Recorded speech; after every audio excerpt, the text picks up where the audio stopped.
Summer's supposed to be the easy season. So why are so many people quietly Googling a therapist between summer Fridays? Because more daylight doesn't fix the hard stuff. Sometimes it just turns the volume up. Grow does therapy differently. Therapy is not only for when you're in crisis. Grow Therapy is here for all the moments when you decide you want more. More support, more clarity, more tools. Mental health isn't a destination you reach, it's something you build, and Grow makes that easier. Grow connects you with thousands of high-quality licensed therapists across the U.S., offering both virtual and in-person sessions, nights and weekends. You can search by what matters, like insurance, specialty, identity, or availability, and get started in as little as 2 days. There are no subscriptions, no long-term commitments. You just pay per session.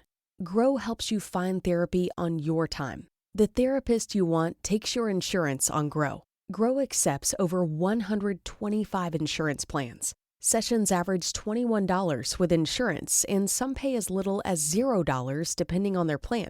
Visit growtherapy.com/booknow today to get started. That's growtherapy.com/booknow.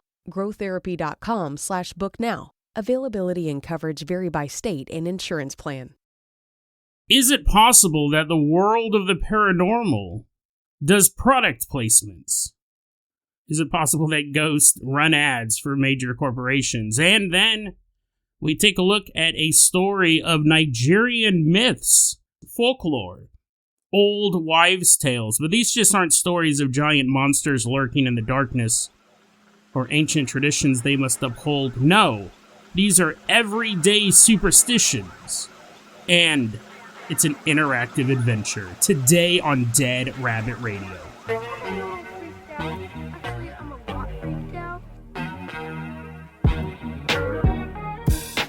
Hey everyone, welcome back to another episode of Dead Rabbit Radio. I'm your host, Jason Carpenter. I'm having a great day. Hope you guys are having a great day too. I hope you guys are having tons of fun doing whatever you're doing. We got a ton of stuff to cover today. So first off, we're running into Dead Rabbit Radio Command. Everyone get on your feet and give it up for one of our live stream contributors, the fabulous Killjoy. Woohoo! Yeah, yeah. This evil clown from hell comes in. Wee! Killjoy's like, what are you talking about? The only Killjoy I know is from that movie series, Killjoy the Clown. Which, you know, some of the movies are good, some of the movies are bad, and then one of the movies is a courtroom drama.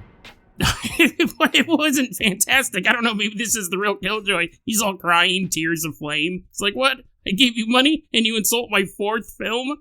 Killjoy goes to hell. I used to do a movie review site. I wrote a review on it.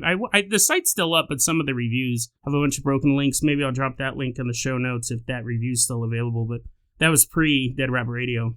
Killjoy, the fabulous Killjoy. I don't know if it's a reference to the very obscure series of horror movies or something else, but the fabulous Killjoy made a donation during our 8th anniversary live stream special. That is why he is going to be our captain, our pilot this episode. If you guys can't support the show financially through the live streams or the Patreon or the merch store, it's totally fine. It really is. Just help spread the word about Dead Rabbit Radio. That helps out so much. Tell your friends, tell your family, tell everyone you know. Dead Rabbit Radio is your favorite paranormal show. That is how you can help the show grow. Okay, Killjoy, hold on.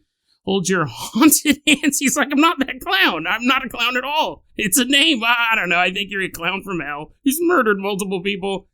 Before we get started, let's do a very quick, because some of you guys, I'm sure, are getting tired of this Annie update. That's one of the kittens that we found living in the garage a couple weeks ago. Sabine's garage. I don't live there, but I feel like I have, because the past couple weeks I spend every day there while she's at work taking care of these kittens.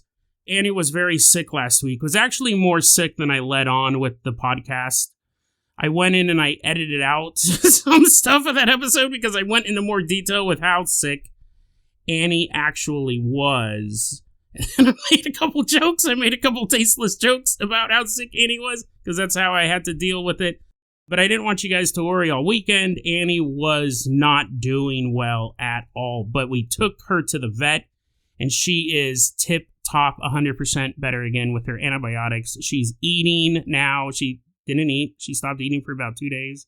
Her mother was ignoring her, as all the telltale signs. Sometimes Annie would just sit there and stare off because she couldn't breathe. So she would have to focus on breathing. Yeah, Jason, I'm glad you didn't tell me that over the weekend. That's terrifying. It's heartbreaking to watch a little kitten struggle to breathe. Its nose was so clogged up with mucus, and I'm doing all this steam therapy, and I'm wiping her nose away and all that stuff, and she just was not doing well. But she's tip-top.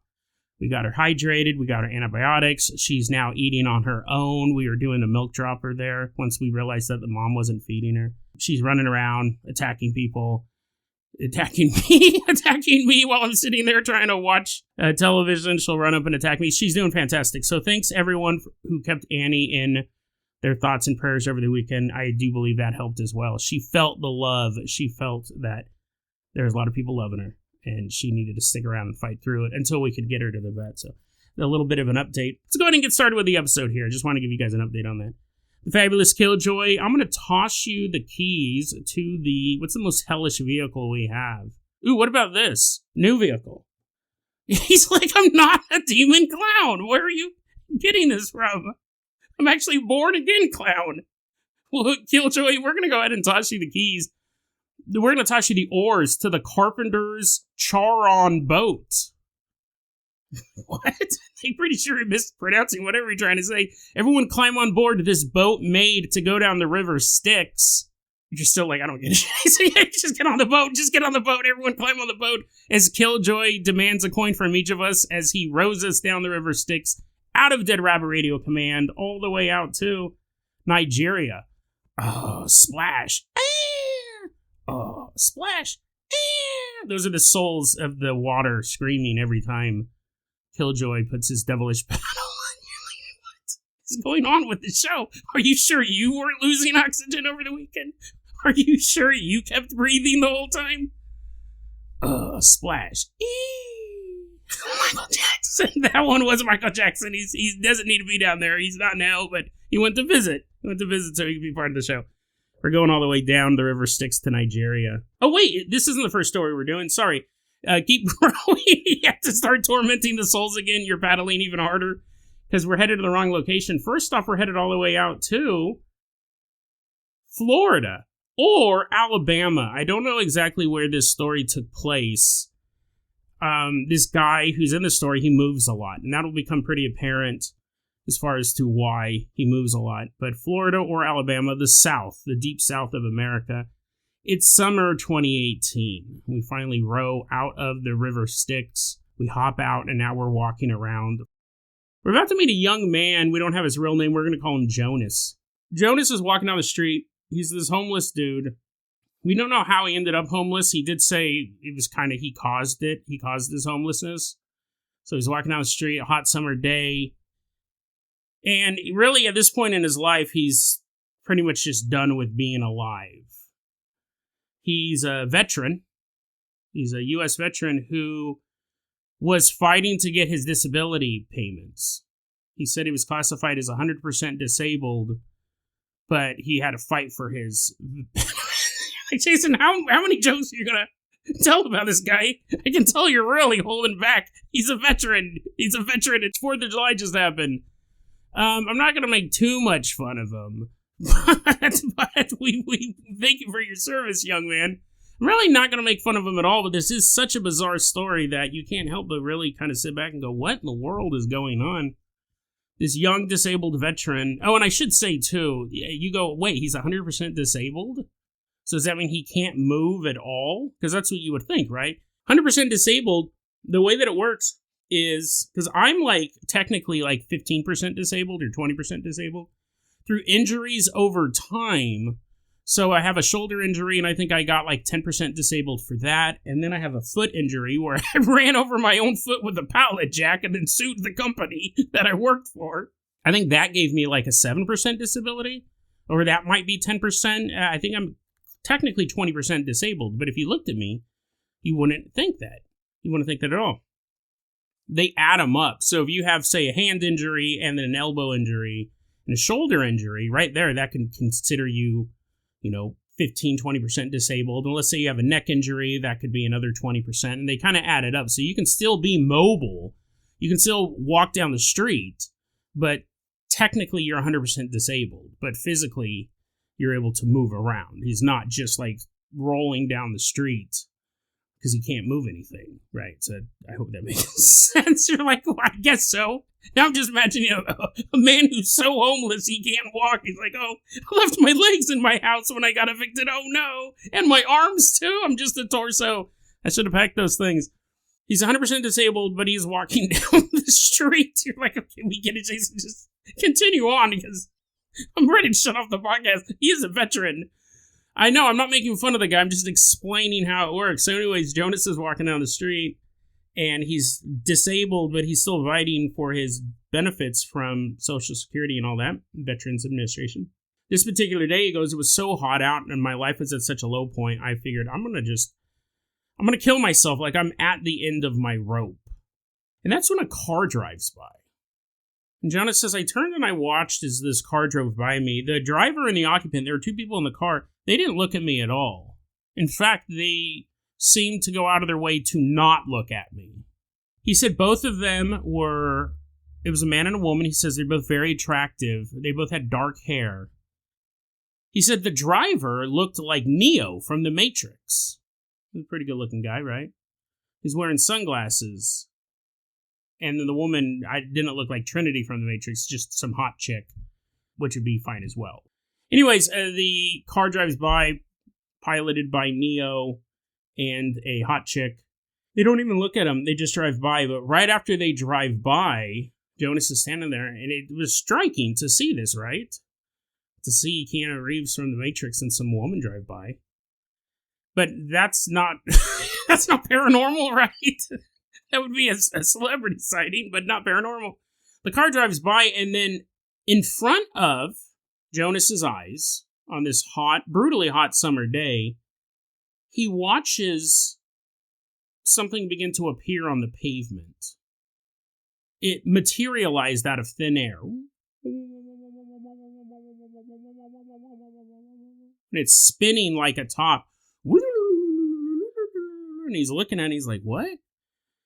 And he can tell what it is. It looks to be some sort of beverage, like a bottle. But it isn't until it completely stops spinning that he sees what it is. It's a Gold Peak sweet tea.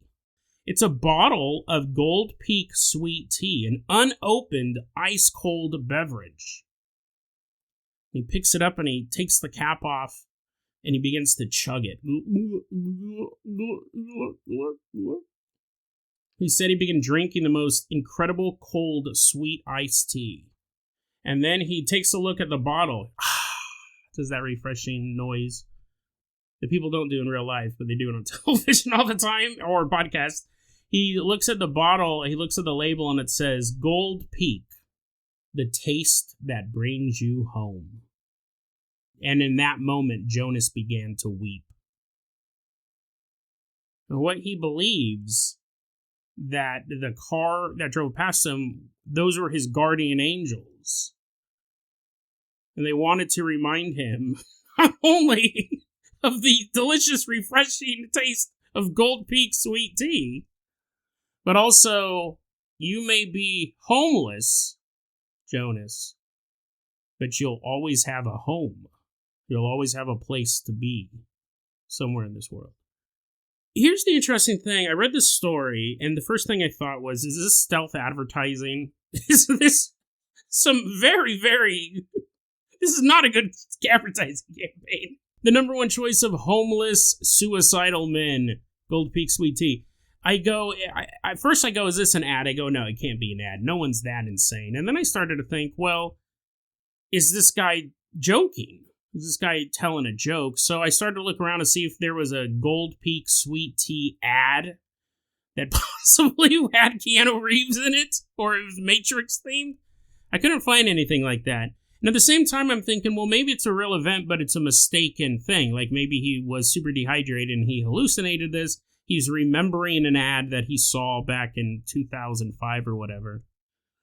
Because it's interesting, on one hand, as a paranormal researcher, this story sounds absolutely ridiculous. But on the other hand, why?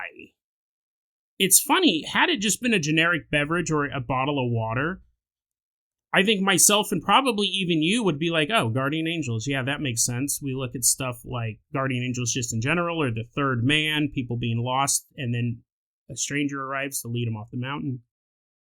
That's a pretty common in the world of paranormal, not in the scope of everything that happens on the planet, but that's a pretty common paranormal story. You go, that would be more believable, right? It's funny because we're into the paranormal, we love this stuff, but even we have safeguards that go, well, I believe in this, that, and the other thing, but this story could be not true. And then you have to confront your own biases. I had to confront my own biases and go, why? Is it just because it sounds like it's sponsored, the name of the product multiple times, and the slogan, Gold Peak, the taste that brings you home? I will be honest, I've walked through beverage sections of stores. I most of the stuff I buy at the store are beverages, sodas, and I'm vaguely aware of Gold Peak. I've walked past that product probably 1,000 times. More, actually, probably 1,000 times in the last year. Never paid any attention to it. Honestly, from this point going forward, whenever I see Gold Peak sweet tea, it has a very distinct design, the bottles themselves, I'll remember this story. So as an advertising thing, it worked. But I go, is that what this is? Or is this a legit paranormal experience? Like, was this guy trolling? Or is this a legit paranormal experience? And we have to kind of go, well, why not? Why would it just be a generic bottle of water? Why wouldn't it be an ice-cold Coca-Cola Classic?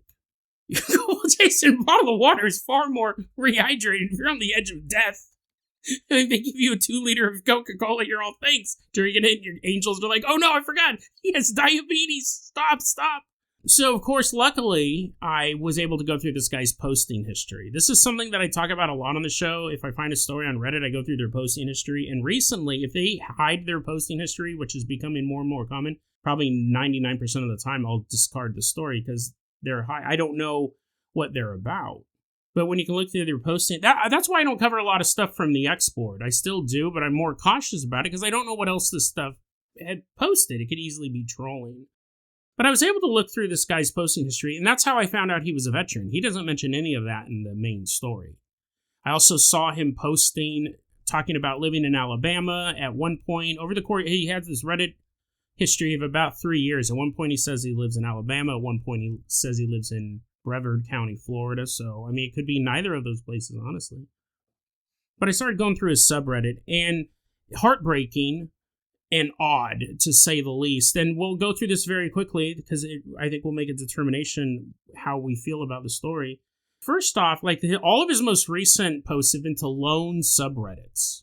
Some of them looked fairly legit. Like there's like I don't remember the exact name of it. I'll put it in the show notes. The one we covered before, where someone goes, hey, I need $200 to get my car fixed. I'll pay you $300 in 2 weeks.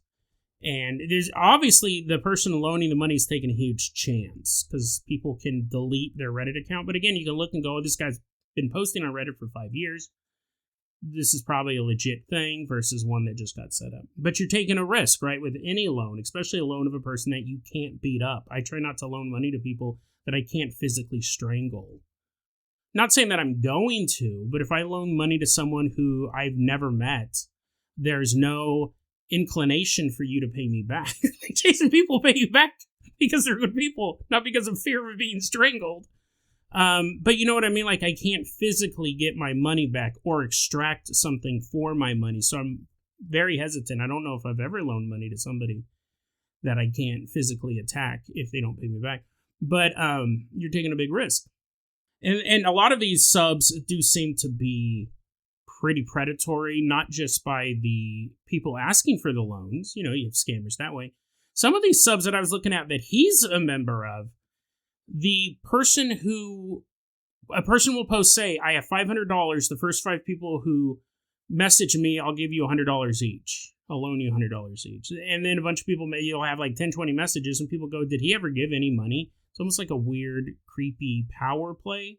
Anyways, he posts all over these lone subreddits. You go a bit farther back, you can find out he is a veteran who about 2 or 3 years ago was suing for his benefits. He said that they were denying his benefits, that the government said he's, technically 100% disabled, but he could still get a job as a traffic flagger.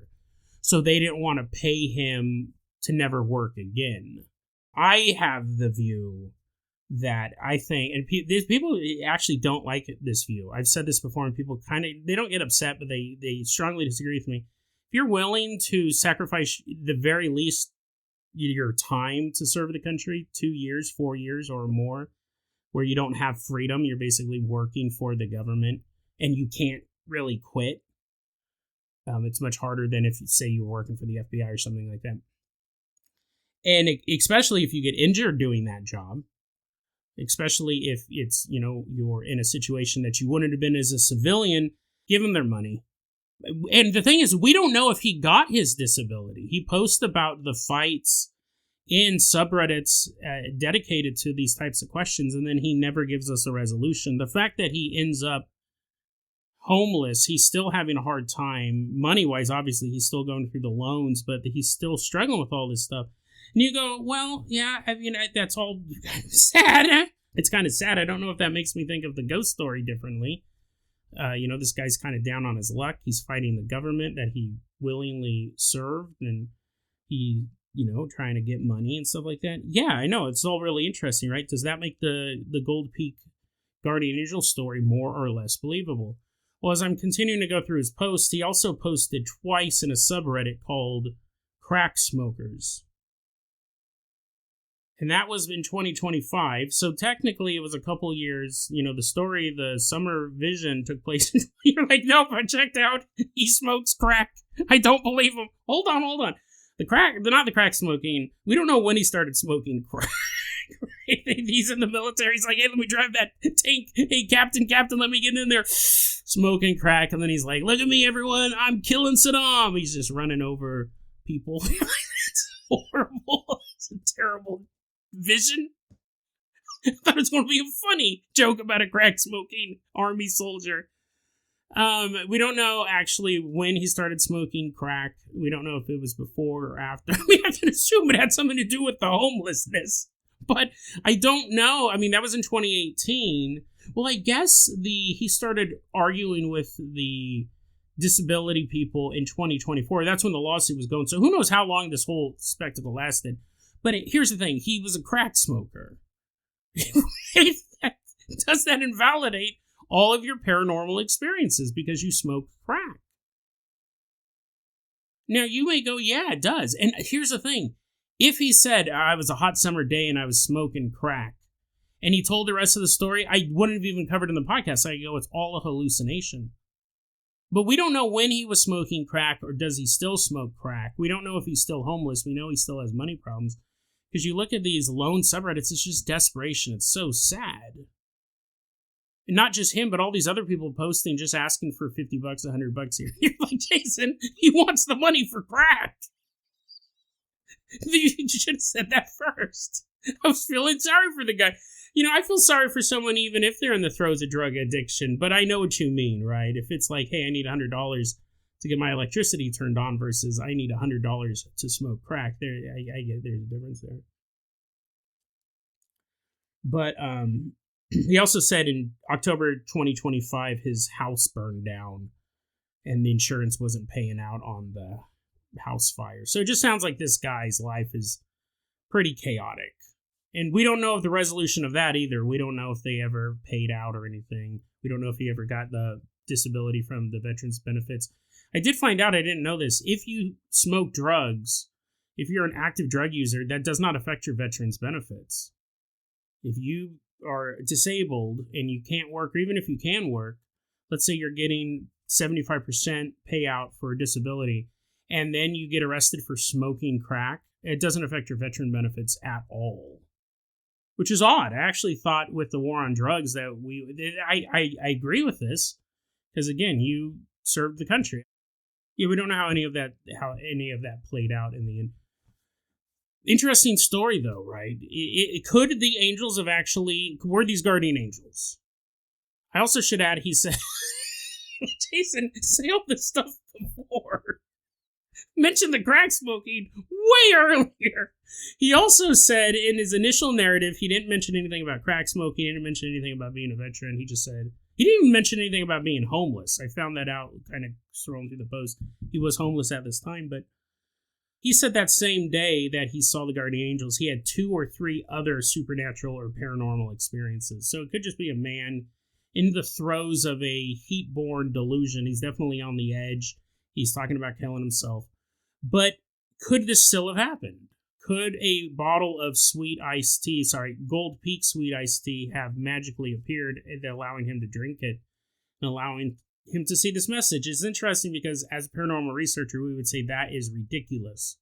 But if I told the same story that didn't involve crack smoking and it was a bottle of water, like a generic beverage, it would be more believable. We probably wouldn't have questioned it at all.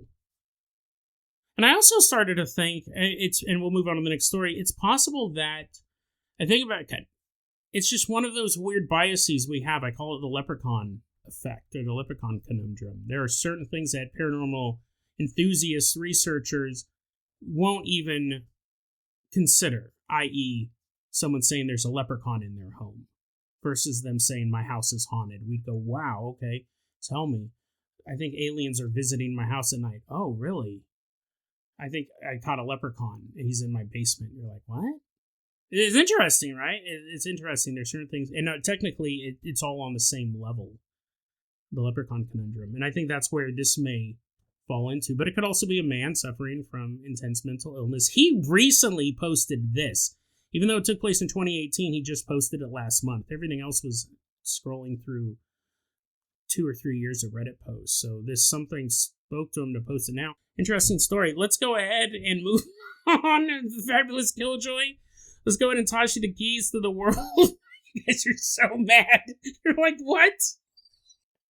I think that the story might have actually happened still. You know, maybe angels do love the sweet taste of Gold Peak iced tea or sweet tea, whatever. For the record, I find it disgusting. I would not drink it in a million years. Even if Neo and a hot chick gave it to me. Even on the hottest summer day, I hate sweet tea. So it wasn't an ad from me. But anyways, the fabulous Killjoy, let's toss you the keys to the world. Famous Carpenter Copter, we're leaving behind the deep south of America. Why don't you fly us all the way out to Nigeria?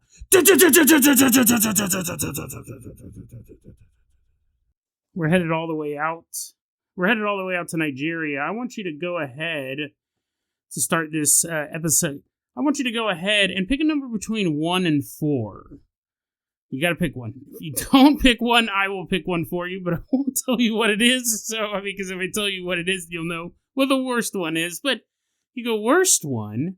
You're talking about Nigerian superstitions. How bad can they be? Well, we're walking around this town in Nigeria, and it's beautiful here. Apparently, I don't know. I've never been there. I've never even seen a photo of the country. I'm just going to assume at least part of it's beautiful.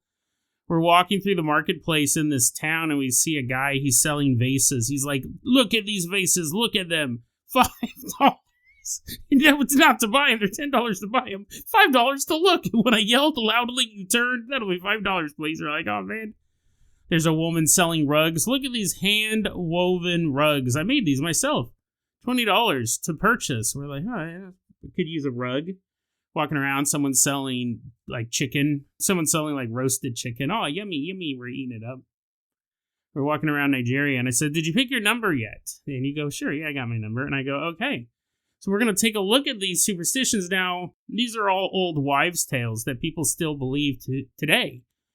Now, how rigorous they enforce them, who knows, right? Probably some areas and some families are more strict about them than others. I've talked a lot about on the show where my mom was told, she kind of believed it.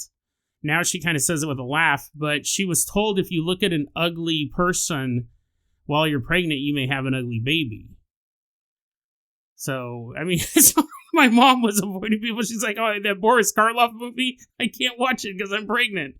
She's not like she's avoiding ugly people. But, you know, my mom was a very young mother. She had my brother, I think, when she was 17.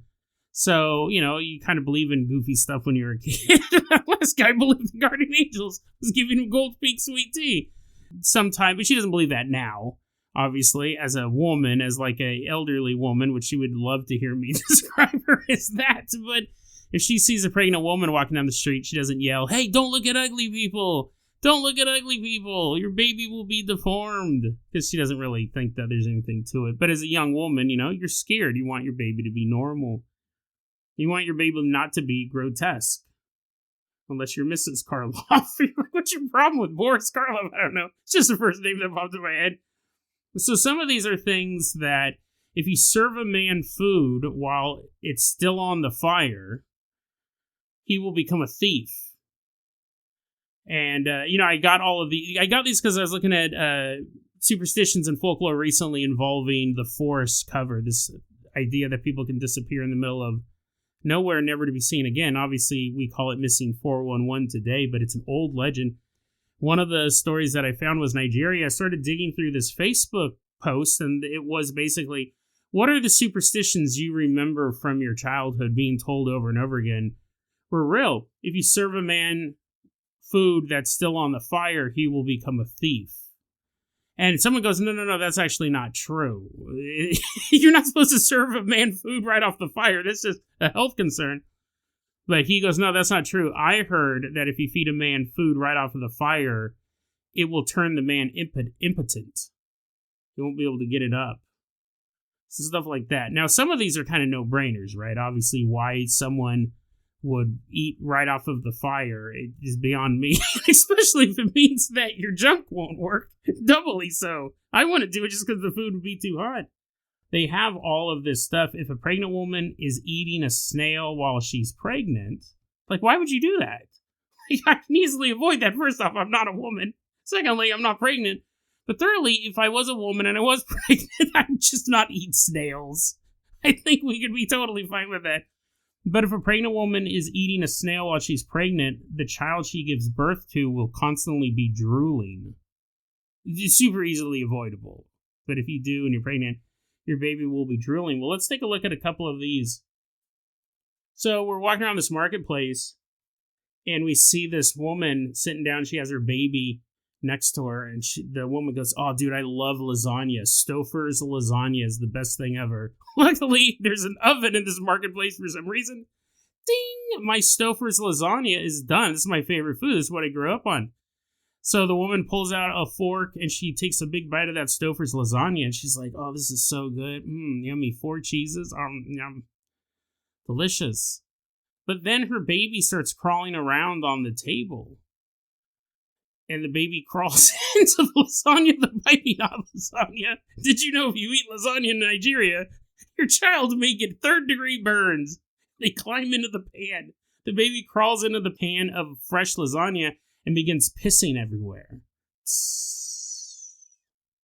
And the mother just sits aghast. Not just because this baby's pissing, but she's like, I'll take one more quick bite. The urine hasn't reached this corner of the tray yet. If a baby, this is a Nigerian folktale, or this is a Nigerian superstition, they all are. I guess I can stop introducing them like that. If your baby pisses in food, Jason, let me guess, don't eat it? Well, yes, but here's the... That's not an old wives' tale. That sounds medical advice. If your baby pees on food, you can never, ever, ever eat that food again. Like, okay, I didn't plan on it. No, I'm not just talking about that dish. If a baby pees on lasagna, you can never eat lasagna for the rest of your life. That is your favorite food. So I guess the moral of that story is that when you're around babies who are having urinary problems, which I'm pretty sure is all of them, eat mediocre food.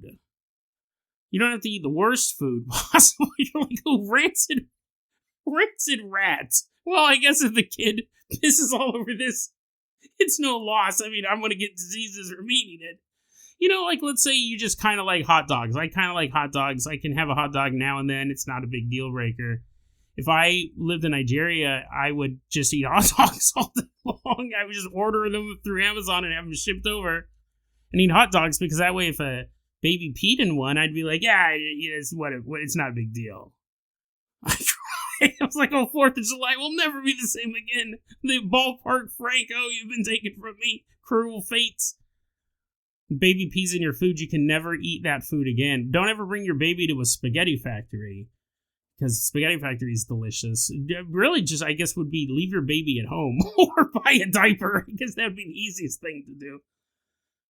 If there's another one, if your child, so this is if you pick number 3. These are a double whammy. If you pick number 3, a baby peed all over your favorite food. What's your favorite food? That one you picked. Baby pees all over it. And you go, no, I can never eat this food again. No. And then you just go back to your, like, oh, that was a Big Mac. I'll just go eat chicken nuggets. Not a big deal. But if you pick number 3, don't rest easy just yet, because here's the other one. If you are eating food, it's your second favorite food. So, pizza. You're eating a delicious pizza. And your baby peed all over your lasagna. You can never eat lasagna again. But you go, well, at least I have this pizza right here. This DiGiorno pizza right out of the oven. And you go to take a big bite of it. But right before you do, your baby crawls out of the lasagna pan and then vomits all over your pizza. I think I should stop eating and take this baby to the hospital. If a baby vomits on your food, you have to finish eating it. A baby vomits on your food. You're like, oh, I cannot eat piss-covered food. That's an easy one. Well, no. If you pick number 3 right before you're about to eat, really, it doesn't matter what it is. A baby vomits in it, and you look down at it, and you go, and you take a big scoop, and you shove it into your mouth. Big mouthful of baby vomit. Perfect with a side of rancid rats. But anyways, you have to finish eating it. You go, Jason, I just won't. I won't do it. What's going to happen if I don't do it? Well, what'll happen is your baby will grow up to hate you. So you go, well, I'll take that chance. Nope, you can't, because here's the thing. You have to eat that vomit. Eat that vomit that's all over your food. If you don't, your child will grow up to hate you. And you go, well, my kid will just be a jerk and whatever. But no, because what happens is if you pick number 3, if you eat the vomit, then you're fine. Then you're fine.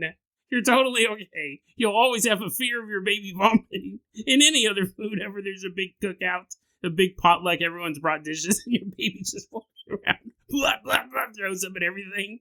You're like, I gotta finish all this food? All of it? You secretly made your baby sick. You're like, oh no, I'm gonna have to eat all these blueberry pies. Move out of the way. If I don't eat them, my kid's gonna hate me. You're eating all of them. You eat everything at the potluck. But if you go, I'm not eating the vomit, that's fine. You have free will, but you did pick number 3. So what happens is your kid grows up to become a very strong, successful businessman. And he's not only very wealthy and very well respected in the community, he's physically just overpowering. He's way stronger than you ever could hope to be. And what happens is he hates you. Everyone in town goes, hey, dude, that's so cool. Your son's so successful. You're like, I don't know. I don't talk to him. He hates my guts. And they go, oh, you didn't eat the vomit? And you're like, no, I didn't eat the vomit. But then, now that he's finally reached the peak of success, he bribes the mayor of town to have you thrown in jail. And you're like, what? No, I don't want to go to jail. And the mayor goes, that's what everybody says. That's what criminals say. You must be a criminal. They throw you in jail. And the very first night you're locked up in there, your son walks in. He's not wearing the business suit he normally wears. He's wearing a prison guard uniform. And he goes, well, I've always hated you. And I planned this ever since I was a baby. I don't know why I have a desire to enact vengeance on you, but I have. It's directed my entire life. So I became a successful, strong businessman. And now I gave away the business. I gave it away, millions of dollars. I don't need it anymore because now I'm a prison guard. And then every single night, he vomits on you. You're like, you didn't have to be a prison guard to do that. I don't have to be in jail. He could have just done that while I was sleeping. Well, secretly, he did. He did it every night. Ever since he was a baby, you just didn't know. He was vomiting in your mouth. He was pinching your nose so your mouth would open and vomit directly into your esophagus, but you didn't know. You just, every morning you woke up, you're like, why does my breath smell so bad? Why do I have hookworm? Why do I have all these diseases? Why do I have pink eye of the throat? And he goes, yeah, all those times when you woke up and you were super sick and your breath smelled, that was me vomiting in your mouth. But now, I'm telling you that, and I'm just going to vomit on you whenever I want. You're trapped in a cell. You can't go anywhere. You're like, one of the other prison guards be like, I think you might want to lay off on the vomiting on the prisoners. We might have to write you up for that. I'm pretty sure that's against the law. He vomits on the warden. I make the law. So if you pick number 3, you had a choice. You either ate vomit, baby vomit, and then you get along with your kid, or you didn't, and now you have to live in a vomit-filled cell for the rest of your time there, which you only got like a jaywalking. It's like a 48-hour hold. You're like, see you later, son. I'm glad you sold that business so you can vomit on me for 48 hours, but I'm out. See you later. I'm leaving the country. Okay, we continue to walk around this marketplace, and I go, hey, look at those kids over there sweeping. Look at them sweeping, and there's a mom sitting there, and she's sweeping. We don't know what they're selling. They're just, you pay to watch them sweep. It's quite the show. Synchronized sweeping. And I go, who picked number 4 here? Who picked number 4 out of this group? You guys raise your hand. We know who picked number 3. They're covered in vomit. Okay, guys, you guys can leave the tour now. Number 4, raise your hand, raise your hand. And I go, okay, so here's a broom. And here's a son. If you don't have one, I've invented one for you. Here's a son. Let's say he's 13, 14 years old. No, let's make him 18 just to make this less creepy. But technically, this doesn't happen at any age. You have an 18-year-old son, and they're like, hey, what's up? And I said, take that broom and beat your kid up with it. And you go, what? No, it's monstrous. I'm not going to assault my kid with this broom. But if you pick number 4, you have to. So you begin, that kid vomited in your mouth while you were sleeping. Oh, okay, I'm ready to go. If you beat your son with a broom, I think this is mostly for moms, right? Because you might have a tendency to like take the broom to a kid's backside if he's troublesome. However, if you beat your son with a broom, it makes his genitals shrink.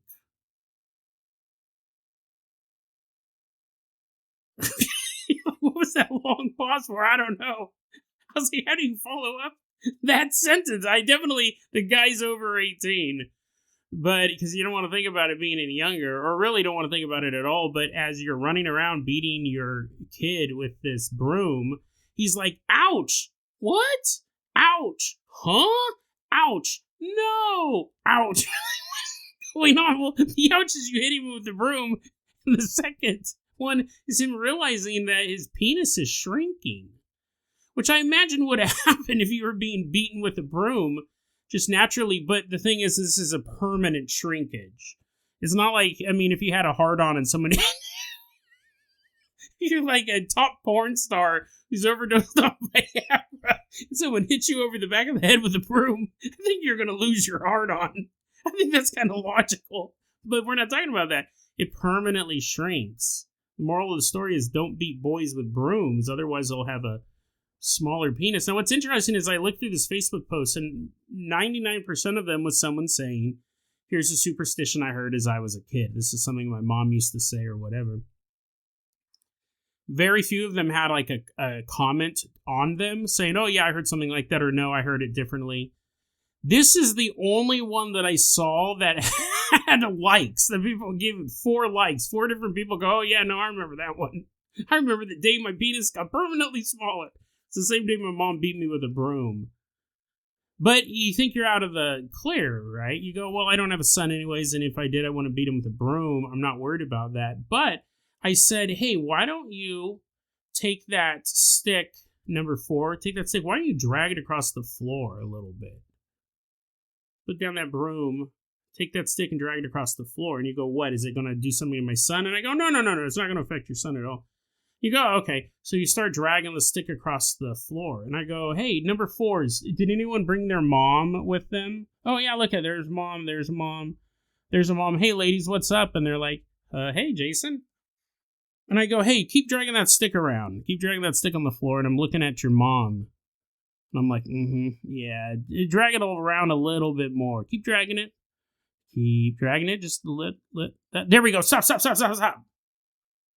Pick the stick up. Don't drag. No. Pick the stick up. Perfection. Because the superstition goes, if you drag a stick along the floor, it makes your mom's breasts get Well, now that I'm looking at the language, which is very specific, it makes your mom's breasts get longer. Not bigger. I imagine them inflating to a nice double D, right? Or maybe a 36C is actually kind of where I like to be at. A longer, bigger, right? I'm just going to still pretend that it's bigger, but even like a long boob. Who's going to complain about a long boob? I guess as long as there's still some structure to it, and they belong to your mother. I want to make sure I'm hammering that home. I'm lusting after your mother's ample bosom or long bosom, either way. We have a date later tonight. However, also, there's one more of these. You're like, oh no, what could be? First, I was messing with my mom's boobs. Then I was making my son's dick shrink. So when your boss walks in, he goes, hey, okay, well, you're listening to that podcast. HR wants to have a word with you. If you have a mortar, like the big stone mortars that people use to grind stuff up, if you have an empty mortar and you take the what's it called, the pestle, the thing that you hold to grind the stuff up in the mortar, if the mortar's empty and you take one of those stirry things and begin pounding the mortar, your mom's breast will go flat. So again, an easy one to avoid, right? Just avoid that one. They won't get longer, they won't get bigger, they'll actually get flat. Which, flat-chested girls, that's fine too. You don't sound so disappointed. I'm looking at your mom, I'm like, hey honey, let's go out later tonight. And all of a sudden you have a mortar and you're like, bam, bam, bam, slamming it. And I'm like, no, stop. Eventually they're concave. She has a negative boobs. Fine. But if you did pick number 4, yes, I won't date your mom later tonight. So if you pick number 4, this is what happens. One day you're hanging out with your mom. You're like, Jason, there's no scenario you can make that is worse than you dating my mother. That's the worst ever. I would voluntarily go to jail and get thrown up on by my imaginary son than for 1 minute have you lust after my mom. Okay, sure, Dad, fine. If that's the worst thing, if you pick number 4, I start dating your mother. And me and your mom, we actually get along really well. And she goes, what do you find so attractive about me? And I go, first off, your beautiful voice. Wow, like an angel come to life. I go, secondly, I'm really into big, long boobs. Hey, and I yell at you, keep dragging that stick around. And you're like, what? And I go, drag the stick around. And that's basically your entire day, is me making love to your mom. It's making love to your mother. And while you hear our moans of passion coming from one room, I'm constantly yelling, drag the stick or pound the mortar, depending on how much of boob I want that day. Right? Maybe I want a big Dolly Parton boob, and then maybe sometimes I want like some flat sand dollar type boobies. It doesn't matter. What matters is I'm having sex with your mother, and you can hear all of it. I'm like, hey, can we remove this wall? Can we make it less soundproof in this home? And I'm constantly having you change your mother's boobs. So that's what happens if you pick number 4. Truly a fate worse than death. Let's go ahead and move on here. Who here picked number 2? And a couple of you cautiously raise your hands. I go, okay, perfect, guys. Let's go for a walk. We're walking down this path in Nigeria. And we see a house over there. And I go, do you hear that? Do you hear that? And sure enough, you hear the sounds of 2 people having sex. And it's not me and your mother. It's just 2 normal people having sex. But I go, shaking my head. I go, it's probably not a good idea. You go, why not? And I go, well, look. And I point up at the sky, and the sun is high up in the sky. You go, okay. And I go, well, you don't know this, but in Nigeria, if you have sex while the sun is shining, you'll have an albino baby. Now, this one's probably the most easily disproven. I mean, also, you can't make your mom's boobs grow at will. But, I mean, think about how many times... I've never got a woman pregnant, but I have sex probably more during the day, or it's at least a 50-50 mix, day and night. And I've never had an albino baby. I think most people it's probably 50-50. And there's not a lot of albinos out there. Not like there's a big deal with being an albino, but I don't know if this is the case in Nigeria. Parts of Africa, being an albino can get you killed. They'll use your organs and your bones for magical rituals. You don't want that happening to your baby. And we keep walking, and you start whistling, and I put my hand over your mouth. I go, whoa, whoa, whoa, whoa, whoa, whoa, whoa. This is the same hand I used to make sweet love to number 4's mother is now resting right on your lips. I go, whoa, whoa, whoa, whoa, don't whistle during the day. And you're like, what? What's going to happen? And I go, because that means snakes will show up. And a bunch of snakes start slithering. 3 and 4 are like, whoa, whoa, wait a second. I had to eat vomit. That dude you made love to his mom. This guy just has snakes show up. Well, that's the beauty of a choose your own adventure. You never know what you're going to get. If you whistle during a sunny afternoon, snakes will show up. Also, at night, you should never call a snake by its name. It doesn't say what would happen. It doesn't say what would happen if you did. Just don't do it. So if you pick number 2, that is you. You actually get a job as a professional snake harvester because you've mastered this superstition. You open a business selling snake meat and snakeskin boots. We need a new supply of snakes, boss. We're running out of snake jerky. So you sit there and you go, I can't whistle. But anyways, as you're whistling, you see a bunch of snakes coming out of the bushes, and they're doing a little dance towards you right into your factory farm. And you hear everything getting ground up, and all the meat goes down one conveyor belt, and all the skin goes down another. And you do this. I mean, it's not bad. The first guy ate vomit, and the second guy has a new dad. But you're like, okay, this isn't too bad. I'm just a snake harvester. But what happens is 2 things. One, you start to feel bad for the snakes. And I forgot about this. You start to feel bad for the snakes. Also, they killed your albino baby. The snakes immediately devoured him, ate him up whole. You go, Billy, no!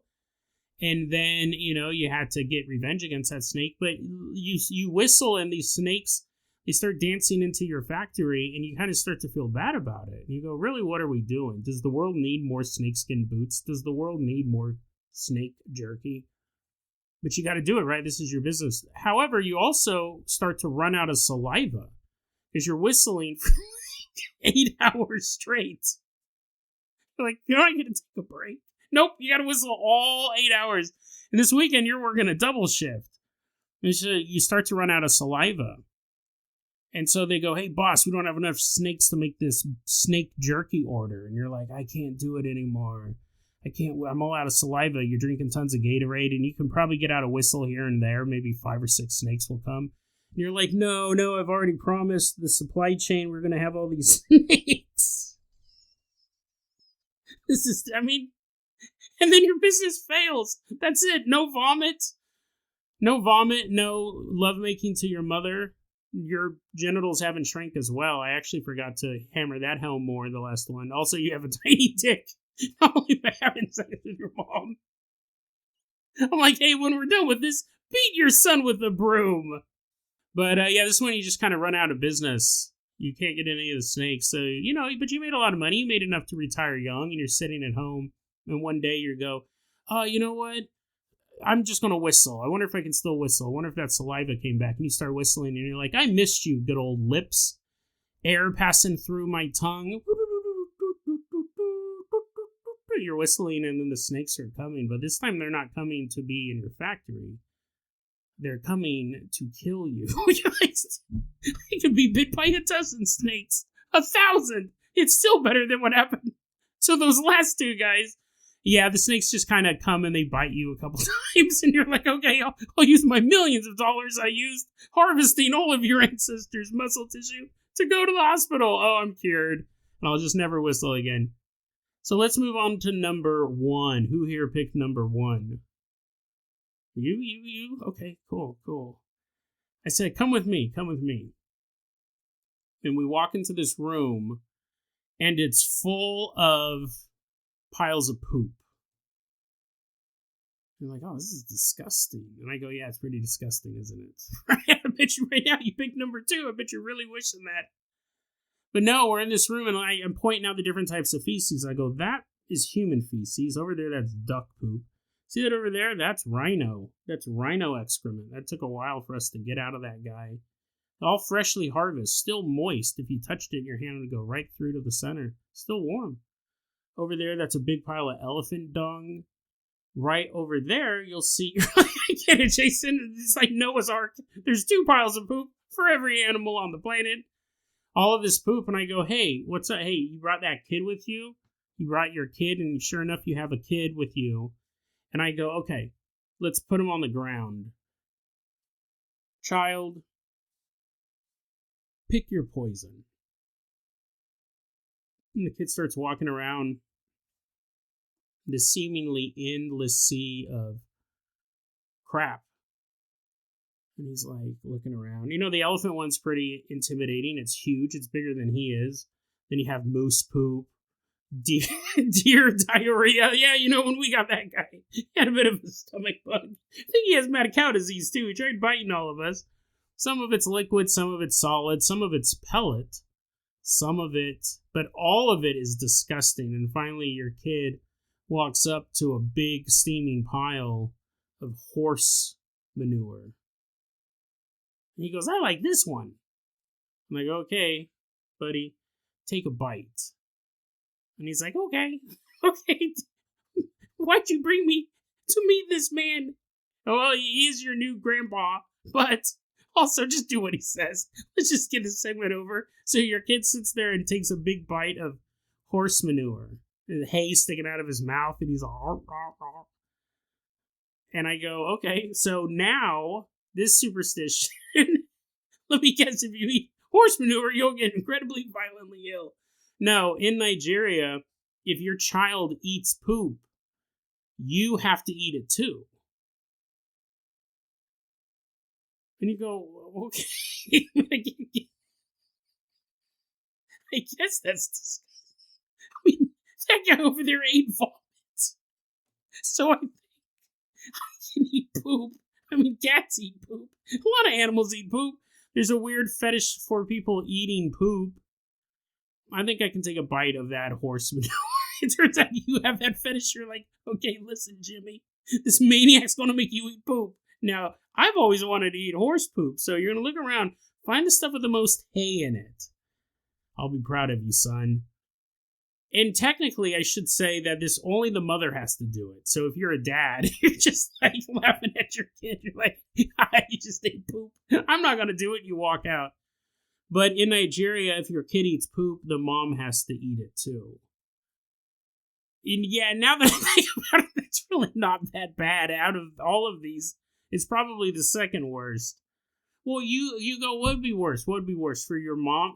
If I wasn't having sex with your mom having bigger boobs or longer boobs doesn't really affect you. So you could go, I'd much rather do the whole dragging the stick on the floor thing than eating poop. It was just because you inserted yourself into the superstition. The superstition never says, if you do this, Jason will have sex with your mom. It was just something you added in. So I'm totally fine with that. I don't look at my mom's boobs. I don't care how big or long they are. And, you know, if you and your mom have a good relationship, she's not hitting you with the broom in the first place, so your genitals are of normal stature. But, yeah, eating the poop is, again, something you probably would choose. What would you rather have, a mom with huge knockers or eat poop? I think anyone will go, well, I mean, I don't think of my mom that way, but I'd rather her have bigger boobs than me eating poop. I think that's a kind of easy one. When I ordered these, I thought that was the grossest, and it's not. I probably put them in the wrong order, but if someone gave you a choice between eating poop or vomit, what would you choose? Well, actually, I know what I would choose. The answer is simple, because you have a choice. You can eat warm excrement straight out of an animal's butthole or a human's butthole, right? It's any type of poop. If the baby accidentally eats human poop, you got to eat human poop. Would you rather have warm excrement straight out of an anus? Not like a froyo machine. You're not laying on your back. But it's a puddle that you have to eat. Or the other one is your baby vomits on food, you have to then finish that food. You have to eat that food. You still have the deliciousness of the underlying food. If you have a nice slice of cheesecake and your kid vomits on cheesecake, you still have the cheesecake. The poop has none of that. It's just raw, steaming poop. It doesn't poop on a Papa Murphy's pizza, which then you eat and you go, well, this pizza probably would have been better without the fresh poop on it. But, yeah, you could eat cheesecake with vomit on it. But I don't think you would ever just want to sit there and eat poop. I think the first statement is very arguable, and the second statement is not arguable at all. Who would actually go out of their way to eat poop? Just to fulfill a superstition. What happens if you don't do it? They don't say. It's just you gotta eat it. If a child eats poop, the mother must taste it. You're like, there's a big difference. You never said that before. There's a big difference between tasting it and eating the rest of it. There's huge. You just lick it, you're like, I'm done. There we go. You actually have to eat the rest. Your kid takes a little bite of elephant poop. You're like, oh, I just came from that potluck. Now I have to eat 2 tons of fresh elephant scat. Hope there's room in there. I probably shouldn't have eaten all that bread first. Then you walk over with a spoon towards the pile of elephant crap. So yeah, this episode was a little more goofy than normal, which is they're already pretty goofy. But part of the reason why is tomorrow's episode is going to be a little more heavy. Going into it, I'm going to be talking about child sex trafficking and not a near-death experience, a death experience. This dude hanging out in hell for possibly hundreds of years. It's a fascinating story, but anyways, figured we'd do some lighthearted stuff today, do some depressing stuff tomorrow. Now that I think about it, I could have done the child trafficking story and then the Nigerian Superstitions story to kind of balance it out, but say la vie. I hope to see you guys back tomorrow. Hope you guys have a wonderful time today. DeadRabbitRadio@gmail.com is going to be your email address. You can also hit us up at Facebook.com/DeadRabbitRadio. TikTok is at DeadRabbitRadio. Dead Rabbit Radio is the daily paranormal, conspiracy, and true crime podcast. You don't have to listen to it every day, but I'm so glad you listened to it today. Have a great one, guys.